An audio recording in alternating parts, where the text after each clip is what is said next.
The following is an exclusive presentation of Cablevision local programming. TV that's close to home. The wrist. We take it for granted, but it's actually the most complex joint in our bodies. But if you suffer from severe wrist pain, it can be fixed. We'll tell you what can be done on this week's Health Talk, coming up next.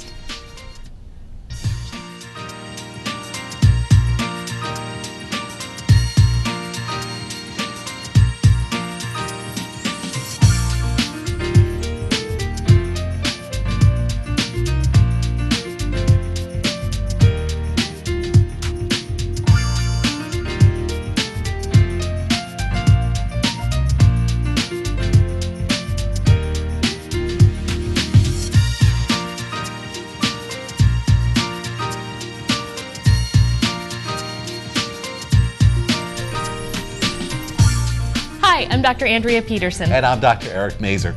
Today on Health Talk, we're going to talk about wrist replacement surgery with Dr. Paul Protomastro. Paul, welcome back to the show. Thank you. Been a guest many nice times. to be back, Eric, Yeah. Andrea. So tell us a little bit about what makes the wrist such a complex joint. Well, the wrist is the junction of your forearm and 8 little bones in the wrist, and then that connects with your hand. So in all, you have dozens of bones, over 60 ligaments, and over 24 tendons that all traverse this area. So they're all vulnerable to injury. They can break down with time, degenerative problems.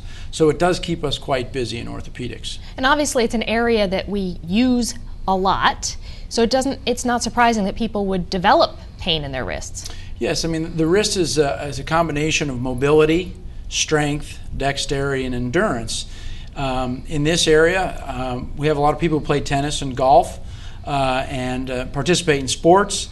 And if you're having pain in your wrist, that can limit your ability to do those activities. A lot of people need their wrists for their professional activities, nonetheless like a surgeon. Would be very important for a surgeon, absolutely. So mechanics, carpenters too. So wrist replacement or wrist surgery is relatively recent, isn't it? Well, no, wrist surgery has evolved over centuries. There are some very difficult problems that our understanding and our ability to treat them have improved recently. Fractures that don't heal in the wrist are a common source of disability and pain. Ligaments that tear and don't subsequently heal lead to what we call wrist instability. And these things can ultimately lead to the breakdown of the cartilage lining of the bones, which makes you have bones that rub on bone and have pain. So anybody who's had arthritis or had a family member, they kind of understand that you get swollen, you can't do as much as you like, and there's pain, medicines and shots, but ultimately those things can stop working. Bracing and therapy are other options, but sometimes people become disabled when the wrist wears out. And that's not a minor disability. I know I've had one of my relatives has that problem, and it really leads to simple things like writing a check or opening a jar or Absolutely. Opening the door. And by the same token, in the latter part of life, if you want to stay active and ski and play tennis and golf and fitness we know is important to overall health, you can't participate in those things because you have pain in a joint. It's nice to know that there's options. With everything that goes on in the wrist, it seems unbelievable that you could do something like replace a wrist. Well, we've been replacing wrists for decades. Early on, it didn't work very well.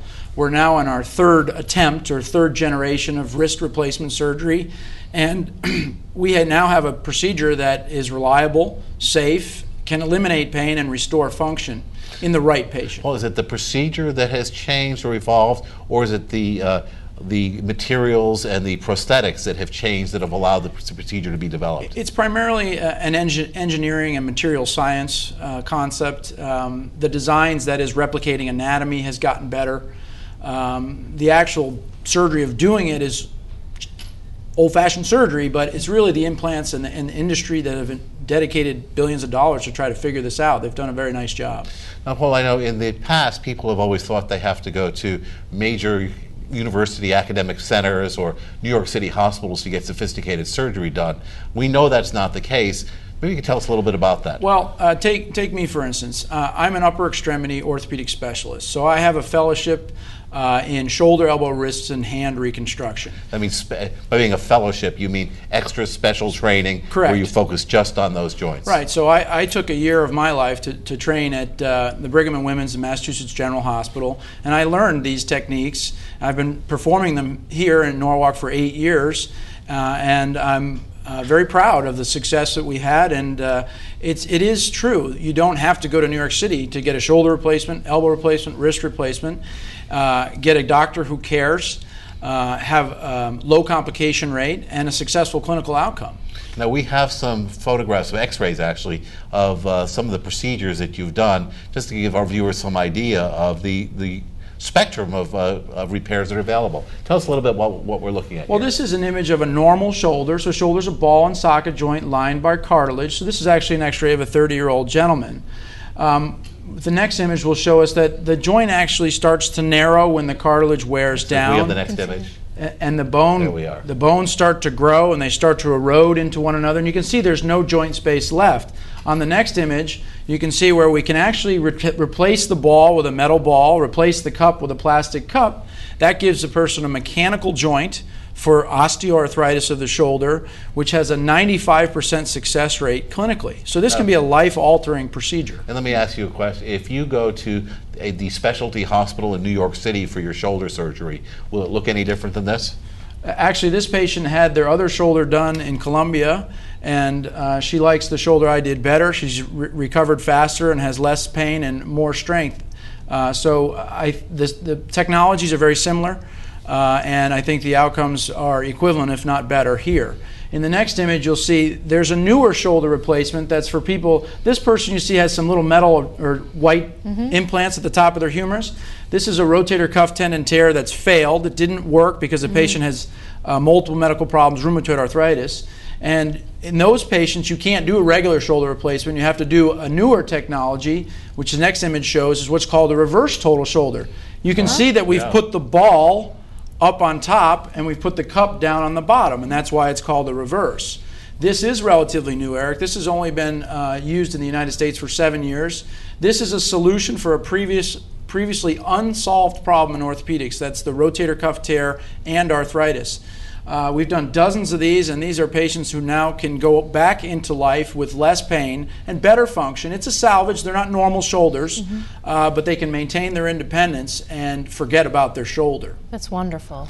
It's really very innovative, too, to switch the joint around. It's actually... Well, we borrowed it from the Europeans, and it's, again, science has worked very hard to do this, but it's here in Norwalk. And in many smaller communities, you don't necessarily have to go to a major university hospital to get this procedure done. In the next image? The same concepts we can apply to the elbow. The elbow is a hinge joint where your upper arm or humerus bone meets your two forearm bones. And that joint is vulnerable to injury and arthritis. And once you've lost your function in the elbow joint from either injury or arthritis, those joints can be replaced as well. So we're just waiting on the images. No, we need Next the image? next image. There we are. So this is a normal elbow, nice smooth bone surfaces, preserved joint space. And then the next image, please. You can see that we can replace that with a hinge device. The white is metal, and these are cemented into the bone to give someone a new elbow joint when their elbow joint has become painful and non-functional. This Really gentleman amazing. has rheumatoid arthritis. Again, this is not new. This has been around for about 20 or 30 years. It works. And the last image that we have? This is a 40-year-old gentleman who broke his elbow overseas in a bicycle accident. They wrapped him up and sent him to Norwalk. He had shattered his elbow. He had some pre-existing osteoarthritis from hemophilia, and we fixed his humerus bone and gave him an elbow replacement as a salvage for what would otherwise be a completely dysfunctional, painful elbow. So these are very sophisticated procedures then that we're talking They about. are. They're big operations. We employ them when the simple techniques no longer work or aren't applicable. What makes this area well suited to having a patient come in and have a replacement like this done around here? Well, my practice is 14 orthopedic surgeons. We have subspecialists in sports medicine, spine, pediatrics, hand, This hospital has dedicated a tremendous amount of money to the latest technology. We're doing the newest procedures. We're staying academically active and continually growing our spectrum of techniques that we use. But I think there's some simpler things. It's much more convenient to be here. You don't have to fight with traffic. You don't have to pay parking. You don't have to have your doctor an hour and a half away. But there's another really big issue, which I think is sort of at the heart of the matter, is that myself and my partners, we practice here because we either grew up here or we love it here.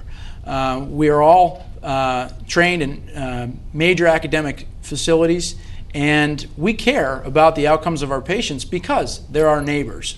We'll see them at the stores. We'll see them at Cub Scouts or at golf outings. All the things that we do, we want our patients to be well and healthy, and we take it personally because this is our neighborhood too. And that's a big difference between going away. Imagine if you have a problem. You have to get on the phone to somebody, or you actually have to go in. We're here 24 hours a day, and we're accessible. I think that's something a lot of people don't realize, is that most of us who practice in this area have chosen to come here because we love the area.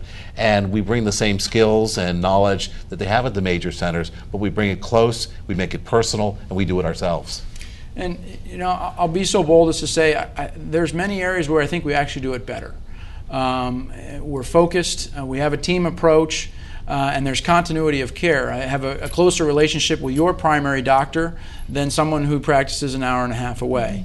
So all these things, I think, give you a better care network. And I'll say, I certainly live that life. Paul knows this, but both my mother and my son have been operated on by Paul right here in Norwalk because I believed in him, and I believe in getting our care locally because it is better. Well, thanks. And we've had a great result. My son is out there as an athlete and doing all the things he wants to do. I think that's a perfect note to end this segment, which has gone by remarkably fast. So when we come back, we'll meet one of Paul's patients and talk further about wrist replacement and some of the things that can be done. We'll be right back.